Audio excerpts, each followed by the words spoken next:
নমস্কার, বাংলার মন থেকে বলছি সন্ময় বন্দ্যোপাধ্যায়। খুব ইন্টারেস্টিং একটা তথ্য দিয়ে আজকে বাংলার মনে আপনাদের কাছে এলাম। মমতা বন্দ্যোপাধ্যায় বেজায় খাপ্পা। 4 দিন ধরে উত্তরবঙ্গে বসে থেকে জলপাইগুড়ি, আলিপুরদুয়ার, কোচবিহার সমস্ত কিছু বিভিন্ন জায়গায় চায়ের দোকানে ঘুরেছেন। যেসব মানুষের বাড়ি ছাদ উড়ে গেছে সেসব ক্যাম্পে গেছেন, হাসপাতালে গেছেন, চা করেছেন, অনেক কিছু করেছেন। এবং করার পর শেষ পর্যন্ত কোচবিহারে যখন 4 তারিখ সভা করতে এলেন, মাথা ভাঙাতে সভা করতে এলেন, সেই সভায় ভিড়টা আর জমলো না। আর ভিড়টা না জমাতেই মেজাজটা গেল বিগড়ে। আর মেজাজটা গেল বিগড়ে বলে ওই উত্তরবঙ্গের সভা থেকে যে কথাগুলো বললেন সেই কথাগুলো দিয়ে আজকের এই প্রতিবেদন শুরু করলাম। একজন রাজ্যের মুখ্যমন্ত্রী কী ভাষায় কথা বলছেন, কেন বলছেন। আমি দেখুন, ওর মুখের ভাষা নিয়ে আমার কোনো ইচ্ছে অনিচ্ছে নেই কথা বলার, আলোচনা করার, চর্চা করা। কেন এতটাই খারাপ ভাষা দিনের পর দিন বলেছেন। ভারতবর্ষের প্রধানমন্ত্রীকে তুই তোকারি করেছেন, কোমরে দড়ি বেঁধে ঘোরাবেন বলেছেন, চালে মিষ্টির মধ্যে কাঁকড় মিশিয়ে দেবেন বলেছেন, তুই তোকারি করেছেন, অনেক কিছু করেছেন। অতীতের প্রচুর অভিজ্ঞতা আমার অন্তত আছে, আপনারা শুনেছেন সেটা। তার মুখের ভাষা নিয়ে সংযমহীন ভাষা যখন বোঝেন, পরাজয় অনিবার্য, উনি বুঝতে পারছেন উত্তরবঙ্গে বসে থেকে না, উনি বুঝতে পারছেন যে উত্তরবঙ্গের মাটিতে এবারও তৃণমূল কংগ্রেসের হয়তো খাতা খোলা হবে না। এমন একটা পরিস্থিতি কিন্তু তিনি বুঝতে পেরেছেন বলেই মুখের ভাষা এরকম আলগা করছেন, খারাপ করছেন। সেই দিন যেদিনকে ভারতবর্ষের প্রধানমন্ত্রী একই সঙ্গে কোচবিহারে আসছেন এবং প্রায় 30 কিলোমিটার দূরত্বে কোচবিহারে ভারতবর্ষের প্রধানমন্ত্রী সভা করে গেলেন, কিন্তু সেখানে তিনি কোনো ভাষার সংযম হারালেন না। এ রাজ্যের মুখ্যমন্ত্রী কেন ভাষার সংযমটা হারালেন? বলছে রেশন দোকানে রেশন যাবে, তাতেও প্রধানমন্ত্রীর ছবি আর বিজেপির লোগো থাকবে। সালামি না খেতে পেয়ে মরে যাবো, সালামি না খেতে পেয়ে মরে যাবো, সালামি না খেতে পেয়ে মরে যাবো, সালামি না খেতে পেয়ে মরে যাবো। তবুও আমি বলে দিচ্ছি যে আমি ওর মধ্যে যাব না। সরি, আমি উইথড্র এ ওয়ার্ড, আমার মুখ দিয়ে বেড়ে গেছে। রাগের চোটে, রাগ শান্ত করা উচিত। আমি ভদ্র ভাষায় কথা বলতে পছন্দ করি, এটা আমাদের common language, but I withdraw that. হারালেন তার কারণ যে একই দিনে ভারতবর্ষের প্রধানমন্ত্রী এসে সভা করে যাচ্ছেন, আর সেই দিন রাজ্যের মুখ্যমন্ত্রীও সভা করছেন, আর সেই মুখ্যমন্ত্রীর সভাতে ভিড় তেমন জমাট বাঁধল না।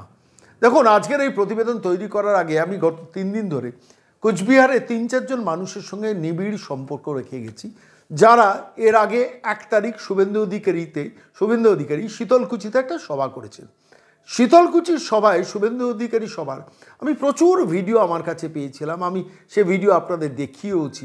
সে ভিডিওতে একদম পরিষ্কারভাবে যেটা রিফ্লেক্টেড, সে রিফ্লেকশনটা হচ্ছে প্রচুর মানুষের সমাবেশ হয়েছিল, হাজার হাজার মানুষের সমাবেশ হয়েছিল।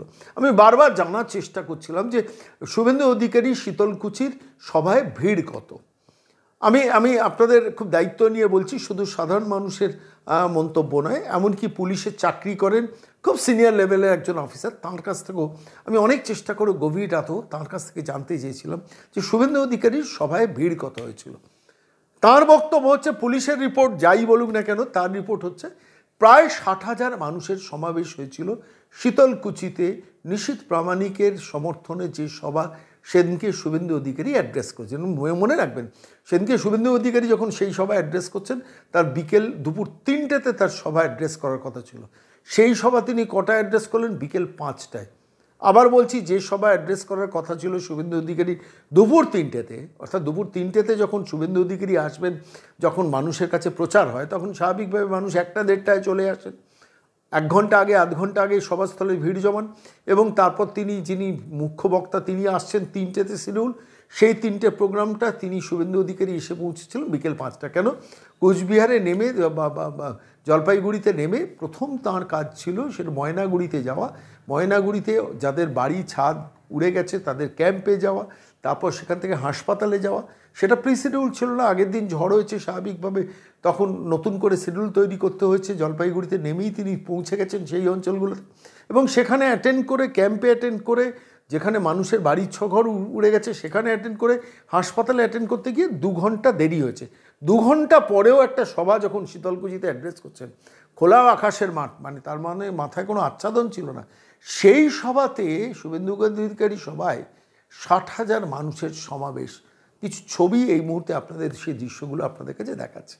স্বাভাবিকভাবে রাজ্যের মুখ্যমন্ত্রী যাচ্ছেন ওই কুচবিহারে আরেকটা বিধানসভা ক্ষেত্র যেখানে মাথা ভাঙা, সেখানে যখন তিনি বক্তৃতা করতে যাচ্ছেন, সেই বক্তৃতার স্থলে স্বাভাবিকভাবে মুখ্যমন্ত্রীও তো শুভেন্দু অধিকারী সভা দেখেছেন, আর শুভেন্দু অধিকারী প্রত্যেকটা সভা মমতা বন্দ্যোপাধ্যায় ভিডিও খুলে দেখেন, ফলে স্বাভাবিকভাবে সেই দেখার পর তার একটা এক্সপেকটেশন ছিল যে শুভেন্দুর সভায় যদি এত ভিড় হয় তাহলে আমার সভাতেও এত ভিড় হবে। কিন্তু মুশকিলটা হচ্ছে এর আগে যত ইদানিংকালে গত এই নির্বাচন ঘোষণার আগে যত সভা মমতা বন্দ্যোপাধ্যায় করতেন, আমি বারবার আপনাদের কাছে বলেছি সেই সভায় সাধারণ মানুষের ভিড় সেভাবে হতো না। তার কারণ মানুষ মমতা বন্দ্যোপাধ্যায়ের সম্বন্ধে বিতৃষ্ণাটা ক্রমশ জমেছে। আর বিশেষ করে উত্তরবঙ্গের মানুষ যাদের নিরন্তর থেকে ঠকিয়ে গেছেন মমতা বন্দ্যোপাধ্যায়, অভিষেক বন্দ্যোপাধ্যায় লুঠেরার কোম্পানি, দক্ষিণ কলকাতাতে 8 জন মন্ত্রী রেখে দিয়েছেন, উত্তরবঙ্গে একমাত্র গুন্ডা মন্ত্রী করে রেখেছেন উদয়ন গুহকে। স্বাভাবিকভাবে মানুষের তো প্রত্যাশা, মানুষের তো বিতৃষ্ণা বাড়বে যে উত্তরবঙ্গকে প্র্যাকটিক্যালি ত্যায্যপুত্র করে মমতা বন্দ্যোপাধ্যায় সরকারটা চালিয়েছেন। উত্তরকন্যা গড়ে তুলেছেন, সেই উত্তরকন্যাতে কোনো মন্ত্রী বসেন না, কোনো আমলা বসেন না, কিছু করণিক বসিয়ে রেখে দেন। সেখানে উত্তরবঙ্গে একটা মাত্র হসপিটাল, বড় হসপিটাল দিল্লি থেকে করতে চেয়েছিল, এইমসের হসপিটাল রায়গঞ্জে, সেটাকে বন্ধ মমতা বন্দ্যোপাধ্যায় বাধা দিয়ে উত্তরবঙ্গ থেকে হটিয়ে সেটা কল্যাণীতে পাঠিয়েছিলেন। ফলত আলটিমেটলি উত্তরবঙ্গের মানুষের মোহভঙ্গ দীর্ঘদিনের, ফলে উত্তরবঙ্গ খালি হাতেই মমতা বন্দ্যোপাধ্যায়কে ফেরাতে ভালোবাসে। এবারও তার ব্যতিক্রম হবে না। সেই জায়গায় দাঁড়িয়ে নিশীথ প্রামাণিকের সমর্থনে সবাই, শুভেন্দু অধিকারীর সভায় 60,000 মানুষের সমাবেশ হলো। মমতার এক্সপেকটেশন ছিল আমার সভায় অন্তত 40 থেকে 50,000 মানুষের ভিড় হবে। শেষ পর্যন্ত কত ভিড় হয়েছে শুনলে চমকে যাবেন। আমি আজকে ওই প্রতিবেদন তৈরি করার আগে কোচবিহারে আমার যা সোর্স আছে, মাথা ভাঙার যা সোর্স আছে, এমনকি তৃণমূল কংগ্রেসের মধ্যেও যা সোর্স আছে, সেই খবরগুলো নিচ্ছিলাম। মেরে কেটে 15,000 দর্শক হয়েছেন। ভাবতে পারেন রাজ্যের মুখ্যমন্ত্রী যাচ্ছেন নির্বাচনী প্রচারে, সেখানে 15,000 দর্শক। আপনারা হয়তো বলবেন শর্মাবাবু আপনার কমিয়ে বলা অভ্যেস, আপনি কমিয়ে বলছেন না। কমিয়ে বলছি না, আমি সপক্ষে আমি কয়েকটা প্রমাণ আপনাদের কাছে দেখাবো। দেখুন, যখন শুভেন্দু অধিকারী সভা আপনারা দেখছিলেন, যে ছবিগুলো দিচ্ছিলাম, খোলা আকাশের নিচে এ প্রান্ত থেকে ও প্রান্ত দেখা যাচ্ছে না এমন জায়গায় ভিড়, এমন মানুষের সমাবেশ। অ্যাড্রেস করছেন শুভেন্দু 1 তারিখ, দুপুর 3টের সভা, বিকেল 5টাতে হচ্ছে, তাতে ওই ভিড়। এইবার আপনাদের আমি দেখাবো মমতা বন্দ্যোপাধ্যায় সভার 3টে ছবি দেখাবো, যে ছবিটা দেখলে বুঝতে পারেন, যেখানে শামিয়ানা টাঙানো হয়েছে। মমতা বন্দ্যোপাধ্যায় যেখানে অ্যাড্রেস করেন তার সামনে 100-150 ফুট, সেখানে কোনো মানুষকে বসতে দেওয়া হয় না ফর সিকিউরিটি রিজন, ফলে বিস্তীর্ণ অঞ্চল, সামনেটা ফাঁকা। এইবার দেখুন আপনারা, মাথায় একটা আচ্ছাদন টাঙানো হয়েছে রাজ্যের মুখ্যমন্ত্রী মমতা বন্দ্যোপাধ্যায়ের সভায়। সেই আচ্ছাদনের লেংথটা আপনারা মেপে নিন, আমি বলছি না। আমাকে কোচবিহারে মাথা ভাঙা থেকে যারা টেলিফোন করে ডিটেলসটা দিয়েছেন, তারা বলছেন সন্ময়দা 15,000-এরও কম, কিন্তু শেষকালে এধার ওধার থেকে জড়ো করে ICDS কর্মী, আশা কর্মী, পঞ্চায়েত অফিস ছুটি দিয়ে পুরসভাগুলো থেকে লোক জড়ো করে সেখান থেকে কাজ বন্ধ করিয়ে লোক নিয়ে এসেও 15,000-এর বেশি হলো না। জোর করে ধরে আনা ভিড়ও 15,000-এর বেশি ভিড় হলো না। আপনারা এই মুহূর্তে শামিয়ানাগুলো দেখুন। আমি 3টে শামিয়ানা, মানে মাথায় যে আচ্ছাদন যেটা, আমি সেটার কথাই বলছি। এর তলে কত মানুষ বসতে পারে আপনারা দেখুন ভালো করে, কত মানুষ বসতে পারে। আমি 3টে স্ক্রিনশট আপনাদের কাছে দেখাচ্ছি। রাজ্যের মুখ্যমন্ত্রী ফেসবুক পেজ থেকে আমি ছবিটা নিয়ে আমি আপনাদের কাছে দেখাচ্ছি, যেখানে সব মিলিয়ে আমারও ক্যালকুলেশন ওই 15,000-এর আশেপাশে মানুষের ভিড়কে অ্যাড্রেস করলেন মমতা বন্দ্যোপাধ্যায়, যেখানে শুভেন্দু অধিকারী 3 দিন আগে সভাতে 60,000 মানুষের সমাবেশ অ্যাড্রেস করলেন। এরপরে মানুষের মুড ভালো থাকে, মুখ দিয়ে তো ওই সব গালিগালাজ বেরোবেই। গালিগালাজটা কিন্তু মানে মোদিকে করলে না, গালিগালাজটা ওর যারা সাঙ্গপাঙ্গ, যারা মাথা ভাঙাতে এই সভা করে শেষ পর্যন্ত সভাস্থল ভরাতে পারলেন না, যেখানে 15,000 মানুষের সমাবেশ করলেন, যার 3 দিন আগে শুভেন্দু অধিকারী 60,000 মানুষের সমাবেশ করে গেলেন, ফলে মনটা তো ভালো থাকে না। আর মন ভালো না থাকলে গালিগালাজগুলো মুখ থেকেই বেরোয়। আমি আজকের এই প্রতিবেদন শেষ করার আগে আমি 2টো ভিডিও আপনাদের কাছে আরেকবার দেখাবো, যে ভিডিওতে এই মমতা বন্দ্যোপাধ্যায় ওই মাথা ভাঙাতে অ্যাড্রেস করতে গিয়ে মাইনরিটিদের কীভাবে করছেন, মুসলমানদের কীভাবে করছেন, পরিষ্কার বলছেন, কি সংখ্যালঘু ভাই বোনরা খেলা হবে তো? কোনো রাজ্যের মুখ্যমন্ত্রী বলতে পারেন সংখ্যালঘু ভাই বোনরা খেলা হবে তো? এটা তো সাম্প্রদায়িক উস্কানি। ধরুন আমি বলছি, নরেন্দ্র মোদী ভারতবর্ষের প্রধানমন্ত্রী, তিনি বিজেপির সর্বভারতীয় নেতা, তিনি যদি কোনো সমাবেশে গিয়ে বলেন কি সংখ্যাগুরু খেলা হবে তো, অর্থাৎ সংখ্যালঘুদের পেছনে খেলানোর উস্কানি তো সেটা। সংখ্যাগুরুদের যদি কেউ বলে কি সংখ্যাগুরু ভাই বোন খেলা হবে তো, রাজ্যের মুখ্যমন্ত্রী বলছেন কি সংখ্যালঘু ভাই বোনরা খেলা হবে তো, অর্থাৎ সংখ্যালঘুদের খেলানোর এই সাম্প্রদায়িক কথাবার্তা একজন রাজ্যের মুখ্যমন্ত্রী বলছেন। আমি জানি না মানে উত্তরবঙ্গের নেতারা, বিরোধী দলের নেতারা এই রাজ্যের মুখ্যমন্ত্রীর এই ভাষণের এই অংশটা নিয়ে সরাসরি নির্বাচন কমিশনের কাছে কোনো কমপ্লেন করবেন কিনা। করা উচিত, করা উচিত। আপনি সংখ্যালঘু ভাই বোনদের বলবেন কেন? ধর্মের ভিত্তিতে কথা বলবেন কেন?